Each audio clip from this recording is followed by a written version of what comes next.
네, 요한일서 1장 1절부터 4절까지 말씀 같이 읽어보도록 하겠습니다. 교독하실 때 1절 제가 먼저 보겠습니다. 태초부터 있는 생명의 말씀에 관하여는 우리가 들은 바요 눈으로 본 바요 자세히 보고 우리의 손으로 만진 바라.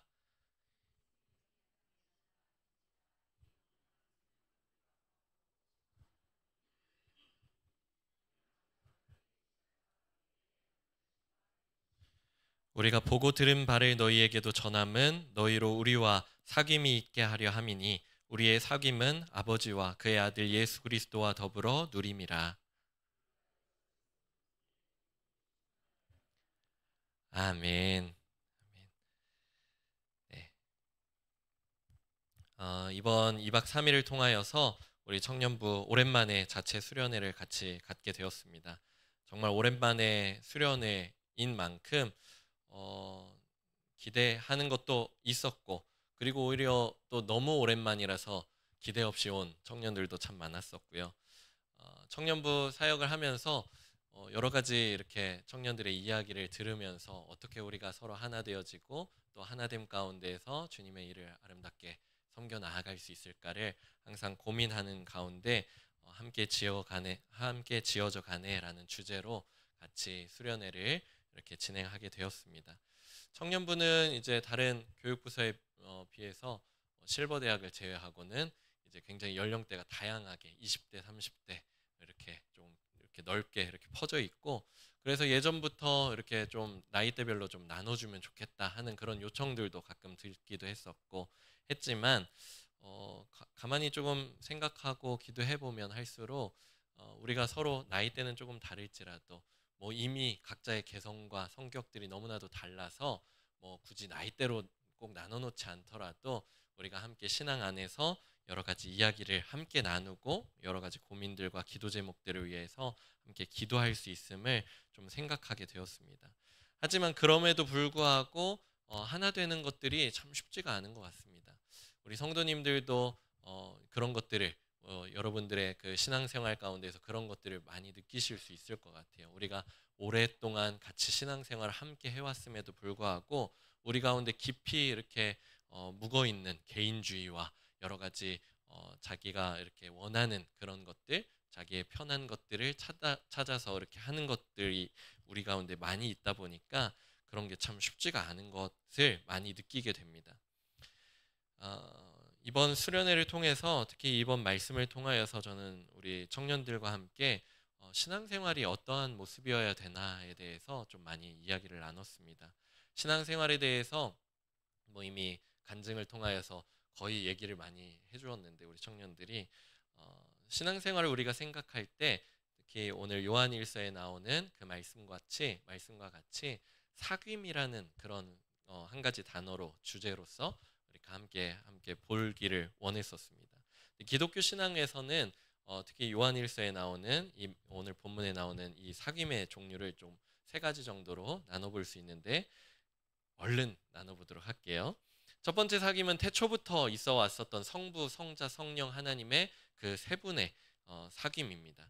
하나님은 세 가지 위격으로 서로 나뉘어져 있기도 하지만 한 몸으로 함께 있기도 한 굉장히 우리가 쉽게 상상할 수 없는 그런 이해하기 힘든 신비로운 존재로 계시죠.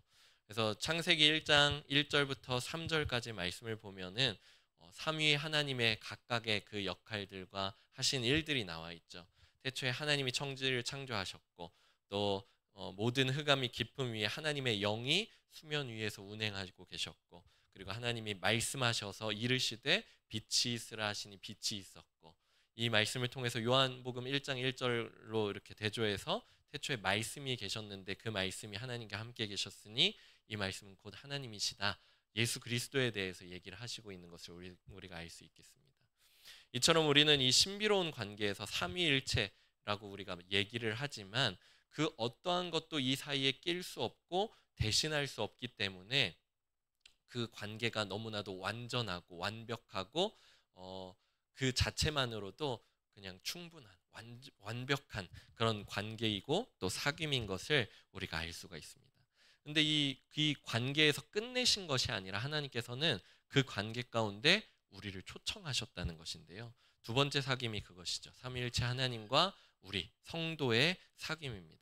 이 사귐은 믿음과 신앙에 대한 부분인데요. 삼위일체 하나님은 우리를 그 사귐 가운데로 초청해 주셨다는 것입니다. 요한복음 15장 9절 말씀 보면 아버지께서 나를 사랑하신 것 같이 나도 너희를 사랑하였으니 나의 사랑 안에 거하라. 그러면서 우리를 초청해 주신 것입니다. 그 사귐의 관계 가운데로. 그리고 15장 14절 15절 말씀 보면 너희는 내가 명하는 대로 행하면 곧 나의 친구라. 이제 더 이상 우리를 종이라고 부르지 아니하시고 친구라고 하였으니 내가 내 아버지께 들은 것을 다 너에게 알게 하였음이니라. 우리를 그 친구의 관계, 그 귀한 사귐의 관계 가운데로 우리를 초청해 주셨다는 것입니다.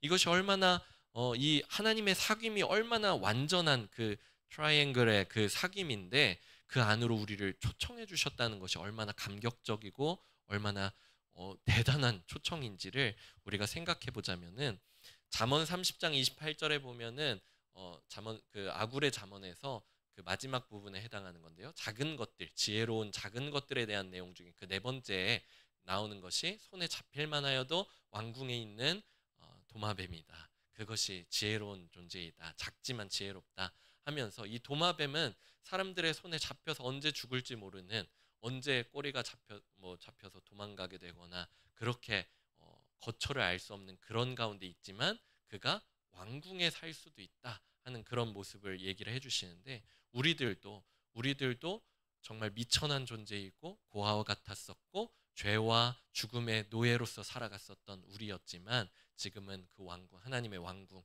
하나님의 나라 가운데로 우리를 초청해 주셨고 우리가 그 다스림 가운데 있게 해주신 그 놀라운 사귐의 관계 가운데 우리를 하나님께서 초청해 주셨다는 것이죠.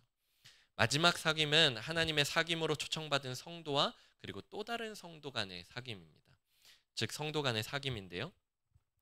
예수님께서도 제자를 부르셨을 때에는 지난주에 목사님께서 잘 말씀해 주셨는데 그것을 저도 굉장히 인상 깊게 보았는데 그들은 출신 지역도 조금씩은 다 달랐었고 직업과 사회적 배경 여러 가지 성격이나 관계 중심적으로 핵심 그룹도 있었고 주변 그룹도 있을 정도로 그렇게 나누어져 있었습니다. 처음 예수님께 부름을 받았을 땐 그랬었죠.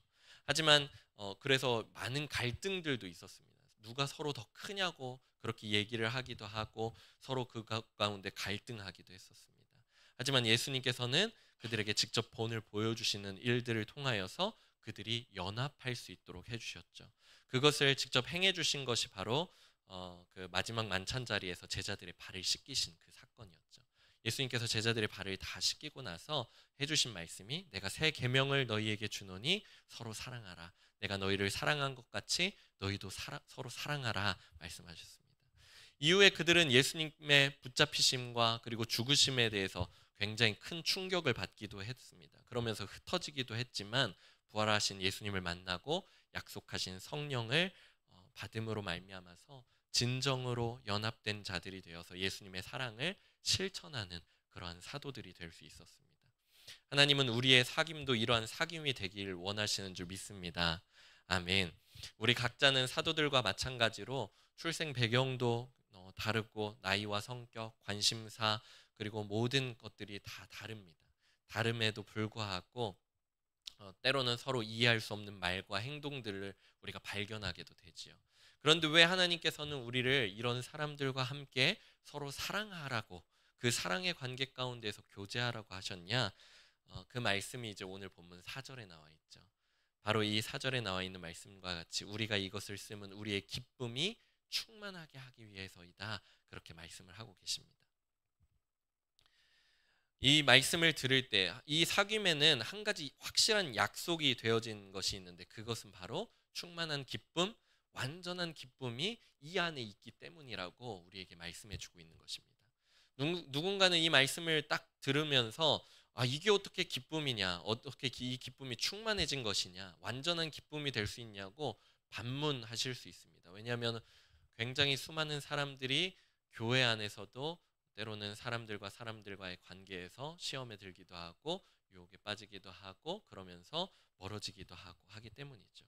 그렇지만 이것은 우리의 사귐이 아직은 불완전한 가운데 있기 때문인데요.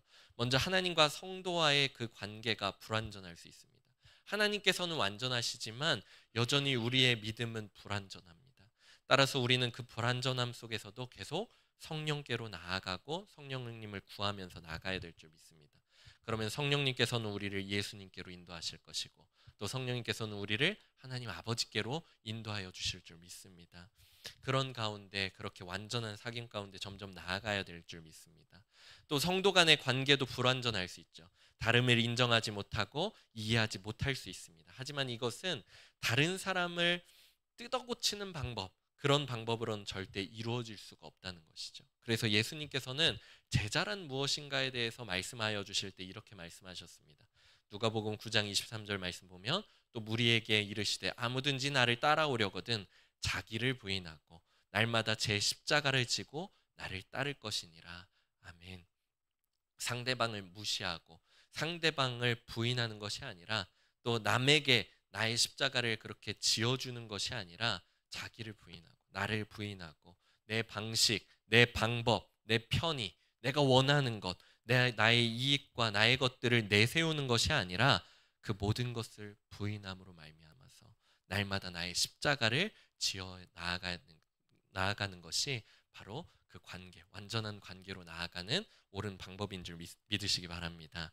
십자가는 고난이고 죽음인데 예수님께서 그렇게 하셨듯이 우리들도 나의 십자가를 짐으로 말미암아서 내 이 십자가를 내가 힘들다고 해서 다른 사람한테 지어주는 것이 아니라 네가 좀 바뀌면은 내가 좀 편할 것 같아가 아니라 내가 불편함을 감수하고 내가 희생하고 예수님께서 하신 그 방법대로 그렇게 나아갈 때 우리들도 그 완전한 교제 가운데 완전한 사귐 가운데 점점 나아가게 될 줄 믿습니다. 비록 우리는 불완전함 가운데 살아갑니다. 불완전한 사귐 가운데 살아가죠. 하지만 완전한 사귐, 그 기쁨의 표징을 우리가 이 불완전함 가운데서도 우리가 표징으로서 증거로서 우리가 발견하게 될 수 있을 줄 믿습니다. 우리가 비록 불완전하지만 이 불완전한 사귐 가운데서 완전하신 그 사귐을 우리가 소망하면서 한 걸음 한 걸음 나아갈 때 주님께서 우리 공동체를 귀하게 사용해 주실 줄 믿습니다. 아멘. 기독교 신앙에 대해서 세 가지 사귐에 대해서 얘기를 나눴는데요. 이것을 한 가지 마지막 이미지로서 좀 정리하려고 합니다. 강대상을 보시면 평소에 없었던 것이 하나 있죠. 바로 식탁인데요. 식탁입니다. 식탁. 이것은 밥상이라고 부르기도 하고요. 또 식사자리라고 부르기도 합니다. 이제 저는 우리의 신앙생활을 식탁이라는 이미지로 여러분과 좀 마무리하면서 정리를 좀 하려고 합니다.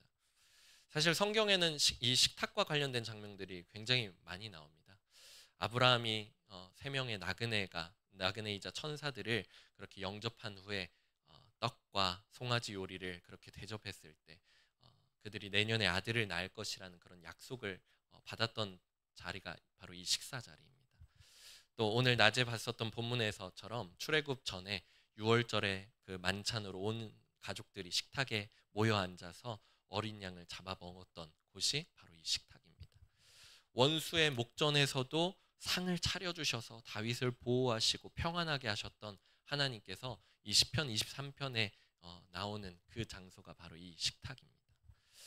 또 예수님께서도 어떠셨습니까? 예수님께서 물론 금식도 굉장히 많이 하셨었지만 많은 사람들과 함께 식사하시기도 하셨습니다. 세리와 죄인들과 식사하셔서 바리새인들의 그런 질타를 당하기도 하셨었고 또 넓은 벌판에서 오병이어로 수천 명의 사람들을 먹이시기도 하셨습니다. 또 최후의 만찬 때는 떡과 포도주로 자신의 살과 피를 그렇게 설명해 주시면서 제자들과 식탁에 앉으셨었고 부활하신 후에도 밤새 그물질을 했었던 제자들을 위해서 생선과 떡을 구워주셨습니다. 이후에 초대교회도 매일 했던 것이 마음을 같이하여서 성전에 모이기를 힘쓰고 또 집에서 떡을 떼고 기쁨과 순전한 마음으로 음식을 먹으면서 하나님을 찬미했었습니다. 요한계시록에 나오는 7교회를 향한 예수님의 그 마지막 메시지에도 식탁의 장면이 나오는데요. 요한계시록 3장 20절 말씀 보면 이렇습니다. 볼지어다 내가 문 밖에 서서 두드리노니 누구든지 내 음성을 듣고 문을 열면 내가 그에게로 들어가 그와 더불어 먹고 그는 나와 더불어 먹으리라. 이 모든 것이 다 식탁에서 이렇게 이루어지는 그런 장면들이죠. 식탁에는 성부, 성자, 성령 하나님께서 그 온전한 사귐 가운데 계십니다. 보이십니까? 성부, 성자, 성령 하나님 계시는 거. 마음속으로 이렇게 상상해 보시면 좋을 것 같아요. 이 완전한 평화 속에서 식사를 하고 계시는 거예요. 그런데 그 식탁에 빈자리를 하나 마련을 해주시는 거예요. 이 세상을 만드시면서 우리를 위한 빈자리를 만들어 주셨습니다. 그리고는 저를 부르시는 거예요. 희범아, 여기 와서 같이 먹자. 초청을 해주십니다. 손짓해서 나를 불러주십니다. 날 위한 자리가 있다고 그렇게 말씀을 해주십니다. 그곳에서 저는 성부, 성자, 성령 하나님께서 허락해 주시는 대로 그분들과 하나 되어서 그렇게 함께 식사를 하게 됩니다. 그리고 그분들과 함께 교제합니다. 그곳에서 저는 하나님과 식사하면서 생명을 얻게 되었고 그분을 닮아가는 법들을 배우게 되었습니다. 반복되는 이 식사 자리들을 통해서 닮아가게 됩니다. 그런데 그 자리에 성부, 성자, 성령 하나님과 저만 있었던 게 아니었네요. 옆을 잠깐 둘러보니까 주님의 몸된 지체, 우리 형제 자매님들이 있는 거예요. 그렇게 주님과 형제 자매님들, 우리 주님의 몸된 귀한 지체분들과 함께 같이 이 즐거운 식탁의 교제를 나누다 보니까 그곳에서 충만한 기쁨이 있는 것을 발견하게 됩니다. 그런데 이 식탁의 교제 충만한 기쁨이 여기서는 또 끝나면 안 될 것 같죠. 어떻게 돼야 됩니까? 예수님께서는 요한복음 10장에서 말씀하셨죠. 이 우리에 들지 아니한 다른 양들도 있는데 그들도 인도하여야 된다라고 말씀하셨어요. 그들도 주님의 음성을 듣고 한 무리가 되어서 한 목자에게 있어야 한다고 하셨습니다. 식탁 옆 조금 더 멀리 보니까 저기 자이 아이파크, 새로운 아파트가 또 보이네요. 거기 보니까 어떤 사람들을 발견하게 됩니까? 겉으로는 굉장히 화려하고 멀쩡해 보이는데 그 마음속 안에는 굉장히 목말라 있고 줄인 자들이 보입니다. 예수님께서 말씀하신 그 주님께서 찾으시는 잃어버린 한 영혼들이 그렇게 그곳에서 보이는 것이죠. 그런데 만약에 우리가 예수님께서 말씀하셨던 부자와 거지 나사로의 그 이야기처럼 거기에 있는 부자처럼 나는 예수님과 그 성부, 성자, 성령 하나님과의 그 깊은 교제 가운데 충만한 기쁨을 누리고 있고 그리고 성도 안에 깊은 교제를 누리고 있는데 우리가 이 안에서만 충만하게 기뻐하기만 한다면 마치 부자와 나사로에 있는 그 부자처럼 밑에 그렇게 굶주리고 있고 배고파하고 있는 그 거지 나사로를 보지 못하고 있는 그 부자의 모습과 똑같을 수 있다는 것이죠. 그렇게 나의 배만 모른 채 하고선 나의 배만 불리고 있어서는 안 됩니다. 우리는 의에 줄이고 목마른 그들을 이 식탁으로 또한 초청해야 될 줄 믿습니다. 그러면 그들도 주님의 식탁에서 함께 먹고 마시면서 또 생명을 얻고 충만한 기쁨을 누리게 될 수 있을 줄 믿습니다. 할렐루야, 아멘. 우리의 신앙생활은 이 주님의 식탁입니다. 이 식탁에서 삼위일체 하나님의 완전하신 그 사귐을 우리가 바라볼 수 있기를 원합니다. 그리고 또 주님과의 깊은 교제를, 깊은 사귐을 나눌 수 있길 바랍니다. 또 성도 간의 충만한 기쁨의 사귐을 누리며 그리고 더하여서 믿지 않는 자들을 이 식탁으로 초대하여서 그 기쁨을 우리가 서로 배가시켜 나아갈 수 있는 한민의 귀한 식구들이 될 수 있기를 소망합니다. 할렐루야, 아멘. 우리 같이 기도하겠습니다. 거룩하신 하나님 아버지, 우리를 그 태초부터 있어 왔었던 그 완전하신 성부, 성자, 성령 하나님의 그 사귐 가운데로 우리를 초청해 주심에 감사드립니다. 우리는 그 자리에 있을 수 없는 자들이었으나 주여 주님께서 은혜 베풀어 주셔서 우리를 그 자리로 초청해 주신 줄 믿습니다. 하나님, 그것을 위하여서 그 놀라우신 희생과 그 놀라우신 사랑을 보이신 성부, 성자, 성령의 그 모든 역사하심과 일하심을 감사드립니다. 하나님, 우리가 그 식탁에 앉아서 성부, 성자, 성령 하나님과의 깊은 교제를 나눌 수 있게 도와주시옵시고 날마다 그렇게 주님을 닮아 나아갈 수 있는 우리의 모습들이 되게 도와주시옵소서. 뿐만 아니라 우리 옆에 있는 주님의 몸된 지체들을 서로 사랑하되 주님께서 하신 그것처럼 우리가 서로 낮아지고 또 내 자신이 한없이 낮아지되 죽기까지 그렇게 낮아지셨던 그 예수님의 모습처럼 내가 다른 사람에게 십자가를 지우거나 어떠한 다른 것들을 요구하는 것이 아니라 내가 철저히 낮아지고 나를 자신을 버리고 그리고 십자가를 짐으로 말미암아서 그렇게 서로 하나 되어지는 귀한 공동체 이룰 수 있도록 인도하여 주시옵소서. 뿐만 아니라 우리를 이렇게 양무리 가운데 이 한 식탁 가운데 앉게 해주셨는데 아직 이 식탁 가운데 초대받지 못하였고 아직 나오지 못한 많은 영혼들이 있습니다. 특별히 둔산 자이 아이파크에 있는 새로 입주하게 될 귀한 주민들, 하나님, 우리 주변에 있는 모든 이웃들의 그 모습들이 지금은 너무나도 부족함 없이 살아가고 있고 또 겉은 화려하고 모든 것들이 충만한 것 같으나 그 마음 가운데 그 영 가운데 한없이 목말라 있고 한없이 주려 있는 그들의 모습들을 바라볼 수 있는 아버지 하나님, 우리의 마음의 눈을 띄워 주셔서 그들을 바라볼 수 있게 도와주시옵시고 그들에게 주님의 복음을 증거하며 주님의 이 귀한 식탁의 자리로 함께 초청하고 그 복음을 함께 증거하며 나아갈 수 있는 한민의 귀한 식구들 되게 도와주시옵소서. 하나님 감사합니다. 우리 한민교회 귀한 청년부 수련회 가운데 은혜 베풀어 주심에 감사드리고 우리가 더욱더 서로 하나 되어져서 함께 주님의 나라를 위하여서 귀하게 쓰임받는 우리 다음 세대들이 다 될 수 있도록 주님 도와주시고 인도하여 주시옵소서. 우리 모든 한민의 귀한 식구들에게도 동일한 은혜를 베풀어 주실 것을 믿사오며 거룩하신 예수님의 이름으로 기도드립니다.